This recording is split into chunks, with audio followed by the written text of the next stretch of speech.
8월 10일 목요일입니다. 생명의 삶 묵상을 통해서 더운 여름 중에도 시원한 에어컨처럼 하나님의 은혜가 빵빵 흘러가기를 바랍니다. 오늘 주시는 하나님의 말씀은 사도행전 20장 24절입니다. 내가 달려갈 길과 주 예수께 받은 사명 곧 하나님의 은혜의 복음을 증언하는 일을 마치려 하면은 나의 생명조차 조금도 귀한 것으로 여기지 아니하노라. 오늘 본문의 내용은 지난 시간 유두고의 사건이 일어났던 드로아에서 에베소 장로들을 부르는 밀레도까지의 바울의 여정을 알려주고 있습니다. 그 사이에 4개의 항구 아소, 미둘레네, 기오, 사모를 다 거치게 되었는데 그곳에서는 무슨 일이 있었는지 성경은 말하지 않고 그냥 독자들은 알 필요가 없는 것처럼 패스해 버립니다. 오늘 본문에 나오는 것은 마지막 항구인 밀레도에서 에베소 교회 장로들을 만나 당부를 전하는 내용이죠. 저는 오늘 말씀을 함께 묵상하면서 2가지를 나누고자 합니다. 첫 번째는 주 안에서의 깊은 만남입니다. 여러분, 가수 노사연의 노래 기억나십니까? 우리의 만남은 우연이 아니야. 마찬가지로 사도 바울과 에베소 장로들의 만남은 우연이 아니었습니다. 아주 깊고 진했습니다. 마치 에스프레소, 커피 같은 만남이었죠. 바울은 수많은 교회를 개척하고 성도들을 양육하면서 그 중에서도 에베소 교회에 가장 오랜 기간 약 3년간 머물렀습니다. 이제는 바울이 마지막이 될 수 있는 상황에 직접 에베소 교회를 방문해서 성도들 한 분 한 분을 다 만나봐야 했지만 오순절 전에 예루살렘에 도착해야 하는 아주 빡빡한 일정 때문에 에베소 교회 대표인 장로들만 밀레도로 불러 이별의 정을 나눈 것이죠. 바울 사도와 에베소 교회 성도들의 만남은 지나가는 만남이 아니라 깊은 만남이었습니다. 그래서 그들은 부둥켜 안고 울 수밖에 없었습니다. 오늘 19절, 20절을 제가 한번 읽어드리겠습니다. 곧 모든 겸손과 눈물이며 유대인의 간계로 말미암아 당한 시험을 참고 주를 섬긴 것과 유익한 것은 무엇이든지 공중 앞에서 각 집에서나 꺼리낌 없이 여러분에게 전하고 가르치고. 그렇습니다. 사도 바울은 그 누구도 두려워하지 않았습니다. 하나님의 말씀을 있는 그대로 가르쳤습니다. 담대하게 전했습니다. 그 복음이 에베소 교회에 심어졌고 또 그 복음의 능력을 경험했기 때문에 서로 주 안에서 사랑하고 위로할 수밖에 없었던 것입니다. 만약 여러분이 갑자기 달라스를 떠나게 되어 타주로 또는 한국으로 귀국하시게 된다면 여러분은 누구를 꼭 만나보고 싶으십니까? 저는 지난주에 조지아로 이주하시는 한 성도님 부부를 만나 식사를 함께 했습니다. 달라스에서 5년 동안 만남이 있었기 때문에 가능하면 좀 더 달라스에 계시는 게 어떤지요 하고 권면도 했지만 참으로 아쉽게 모든 것을 정리하고 돌아가시기로 했다고 들었습니다. 이야기를 들어보니 참 오랫동안 도넛 가게를 하셨고 또 옆에서 코인 런더리를 함께 하셨는데 이제는 7학년이 넘어서서 다 처분하고 딸이 살고 있는 애틀란타로 가서 은퇴의 삶을 살고자 하신 것입니다.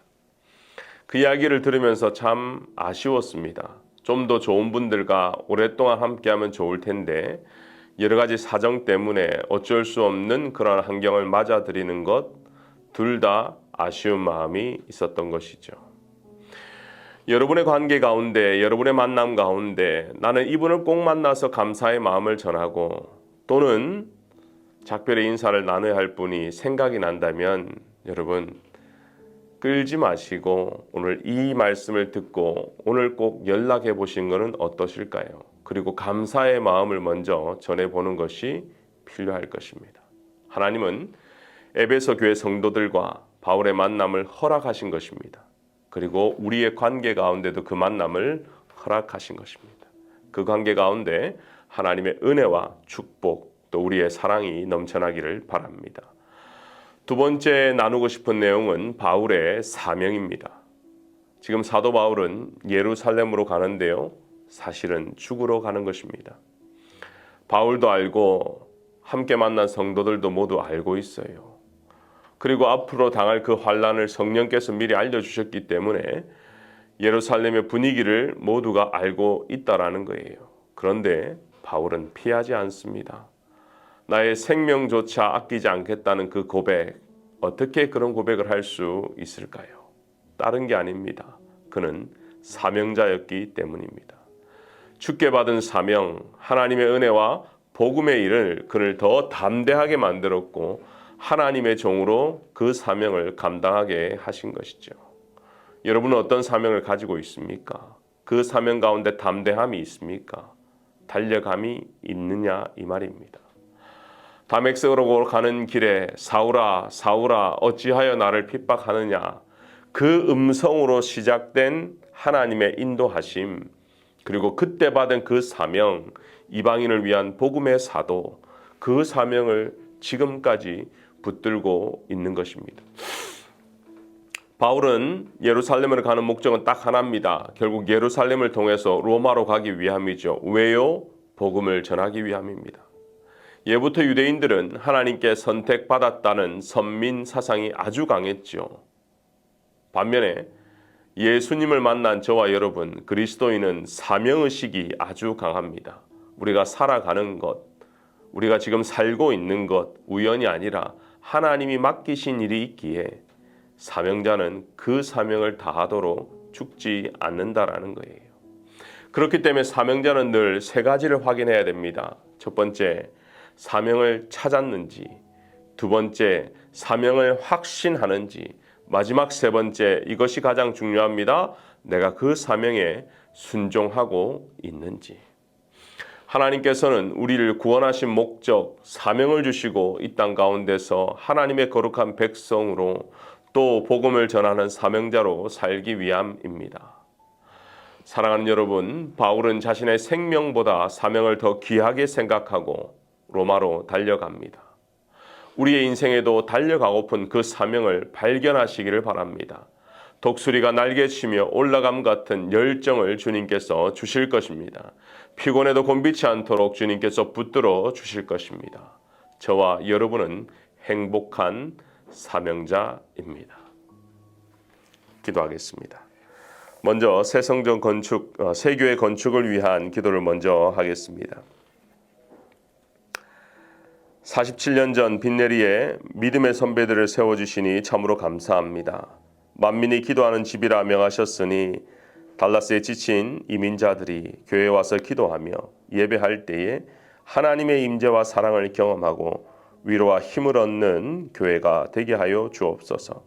다음 세대가 말씀으로 잘 양육받게 하시고 미국뿐만 아니라 세계 열방 가운데 하나님의 영광을 드러내며 세상을 변화시키는 차세대 리더가 되게 하여 주옵소서. 빈예리 모든 성도들이 서로 연합하게 하시고 달라스의 빛과 소금이 되어 작은 예수로 살아가게 하여 주옵소서. 모든 성도가 믿음 안에서 기적의 역사를 이루는 축복의 통로가 되게 하여 주옵소서. 은혜가 풍성하신 하나님, 오늘도 말씀을 나누게 하시니 감사합니다. 사도행전 20장을 통하여 우리 모두가 사명자임을 깨닫게 하여 주시옵소서. 주께 받은 사명을 가지고 주님 앞에 순종할 때에 하나님이 함께 하시고 하나님이 붙들어 주시며 하나님이 평안 가운데 우리를 가장 좋은 길로 이끌어 주실 것을 믿습니다.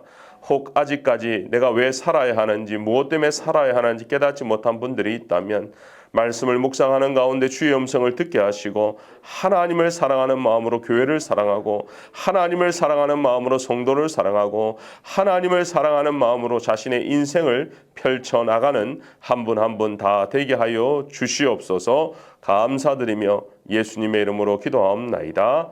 아멘.